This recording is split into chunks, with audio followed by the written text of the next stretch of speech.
Lecturas de la 17ª semana del tiempo ordinario.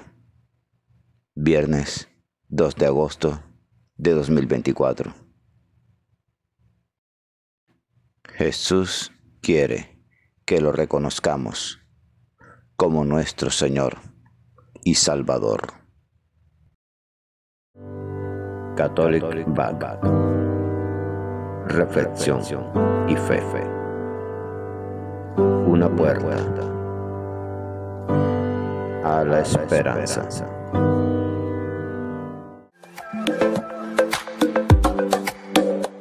Gracias por suscribirte. Y por favor, comenta el Evangelio. Del libro de Jeremías, capítulo 26, versículos 1 al 9. Al comienzo del reinado de Joaquín, hijo de Josías, rey de Judá, recibió Jeremías esta palabra de parte del Señor. Esto dice el Señor: ponte en el atrio del templo y, cuando los ciudadanos de Judá entren en él para adorar, les repites a todos las palabras que yo te mande decirles. No dejes ni una sola. A ver si escuchan y se convierten cada cual de su mala conducta. Y así me arrepentiré yo del mal que tengo pensado hacerles a causa de sus malas acciones. Les dirás: esto dice el Señor: si no me obedecen y cumplen la ley que les promulgué, si no escuchan las palabras de mis siervos, los profetas, que les he enviado sin cesar, a pesar de que no hacían caso, tratará este templo como al de Silo, y haré de esta ciudad fórmula de maldición para todos los pueblos de la tierra. Los profetas, los sacerdotes y todos los presentes oyeron a Jeremías pronunciar estas palabras en el templo del Señor. Cuando Jeremías acabó de transmitir cuanto el Señor le había ordenado decir a la gente, los sacerdotes, los profetas y todos los presentes lo agarraron y le dijeron: eres reo de muerte. ¿Por qué profetizas en nombre del Señor que este templo acabará como el de Silo y que esta ciudad quedará en ruinas y deshabitada? Y el pueblo se arremolinó en torno a Jeremías en el templo del Señor. Palabra de Dios. Te alabamos, Señor.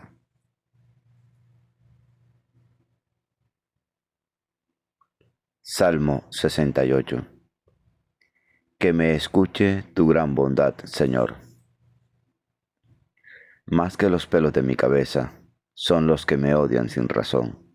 Numerosos los que me atacan injustamente. ¿Es que voy a devolver lo que no he robado? Por ti he aguantado afrentas, la vergüenza cubrió mi rostro.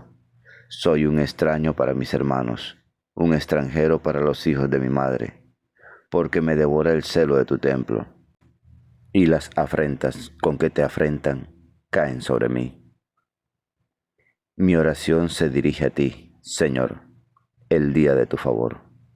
Que me escuche tu gran bondad, que tu fidelidad me ayude. Que me escuche tu gran bondad, Señor.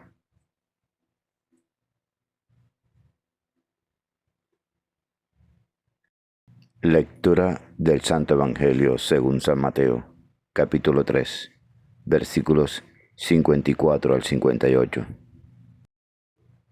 Por la señal de la Santa Cruz, de nuestros enemigos, líbranos, Señor, Dios nuestro, en el nombre del Padre, del Hijo y del Espíritu Santo. Amén. En aquel tiempo, Jesús fue a su ciudad y se puso a enseñar en su sinagoga. La gente decía admirada: ¿de dónde saca esa sabiduría y esos milagros? ¿No es el hijo del carpintero?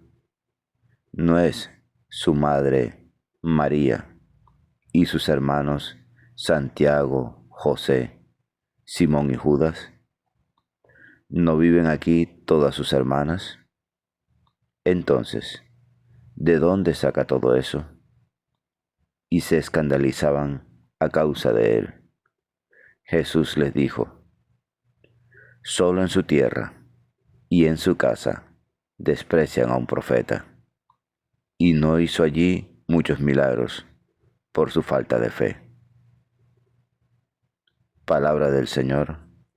Gloria a ti, Señor Jesús. Ven, Espíritu Santo, ven por medio de la poderosa intercesión del Inmaculado Corazón de María, tu amadísima esposa.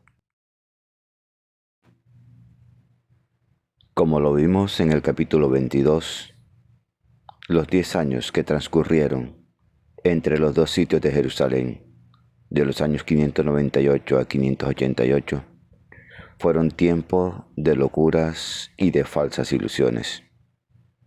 En cualquier momento había gente que predecía la caída del imperio de Nabucodonosor, rey de Babilonia, y la vuelta de los desterrados. Con mucha valentía Jeremías se levanta en contra de esta falsa esperanza y predica la sumisión a Nabucodonosor, por lo que es considerado por los jefes judíos como enemigo de la nación. Jeremías se enfrenta con los falsos profetas. Cuando los profetas no están de acuerdo, ¿cómo se reconocerá al verdadero? Al respecto, el Deuteronomio daba 2 reglas. Primero, si se verifica lo que dijo un profeta, es que habla en nombre de Yahvé. Deuteronomio capítulo 18, versículo 22. Segundo, si un profeta aparta al pueblo de la ley de Yahvé, debe morir. Deuteronomio capítulo 13, versículo 6. El profeta que anuncia la paz no será reconocido antes que se realice lo que anunció. Jeremías dice algo más que el Deuteronomio. Desde el tiempo de Elías, la misión de los profetas fue la de predecir la progresiva caída del reino de Israel y de anunciar a su pueblo otro reino que vendría después. Anunciaron algunos éxitos, signos de la presencia misericordiosa de Dios, pero en medio de un continuo deslizamiento hacia la destrucción. Por eso, había que desconfiar más de Ananías, que anunciaba la prosperidad, que de Jeremías, que recalcaba las amenazas de Yahvé. Los profetas fueron mandados a un pueblo pecador, para formarle la conciencia del pecado, y no para adormecérsela. Cuando se vive en la injusticia, hay que desconfiar de los que prometen la prosperidad.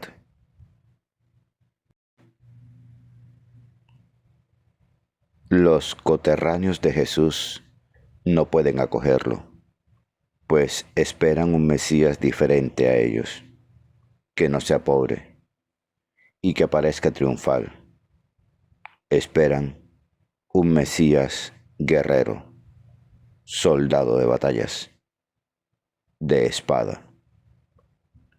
No pueden comprender cómo alguien que no estudió, el hijo de un carpintero, tenga la sabiduría que los entendidos de la religión y del poder no poseen, y muestre con sus acciones dónde se manifiesta el poder de Dios. ¿De dónde le viene toda esa sabiduría?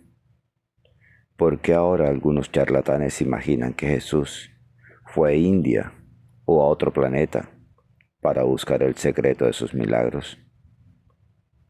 La gente de su pueblo no dice, seguramente lo aprendió en un país extranjero.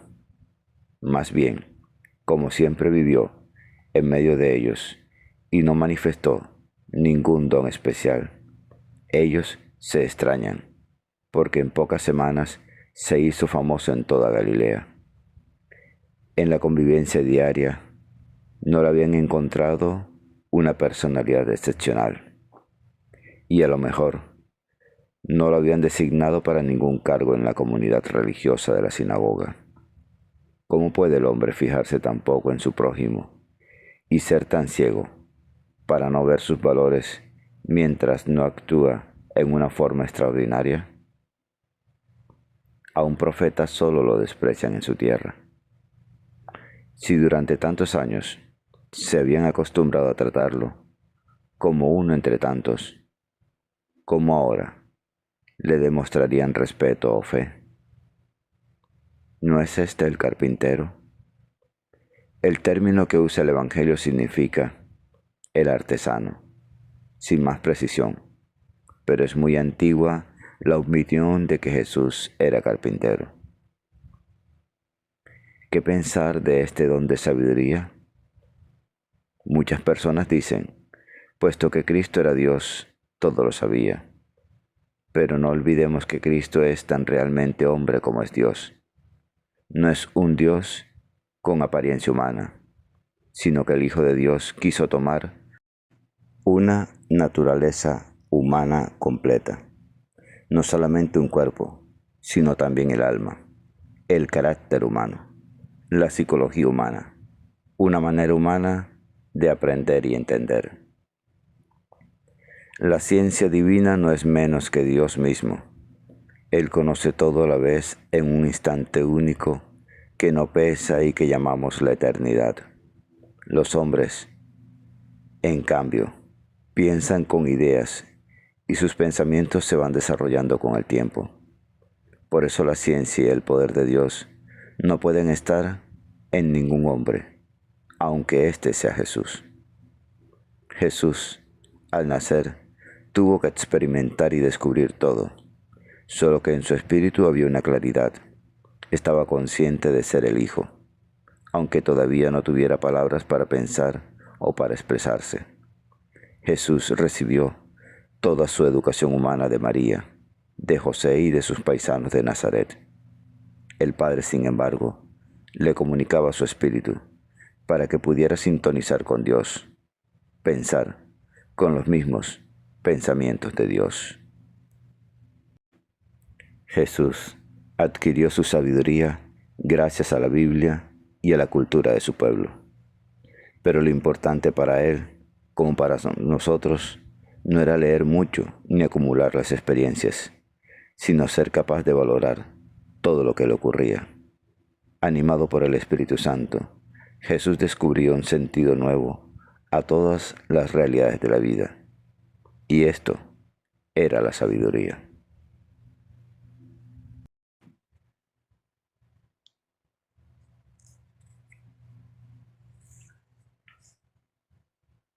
Padre, también nosotros nos planteamos preguntas sobre la identidad de tu Hijo Jesús, pues sabemos que es el Hijo del carpintero, que posee sabiduría y realiza acciones milagrosas.